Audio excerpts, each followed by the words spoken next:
Dari data yang dikeluarkan Dinas Perkebunan Sumsel, di periode kedua bulan April 2018, harga tandan buah segar atau TBS sawit berada di angka Rp1.691,09 per kilogram.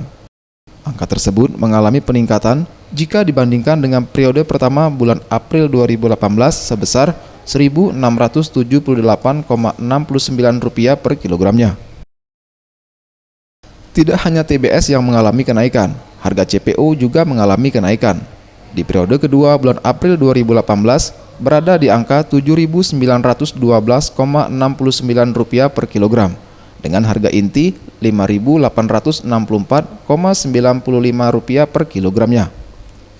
Jika dibandingkan dengan periode pertama bulan April, Rp7.860,91 per kilogram, dengan harga inti Rp5.798,28 per kilogramnya. Tim Liputan Sriwijaya TV.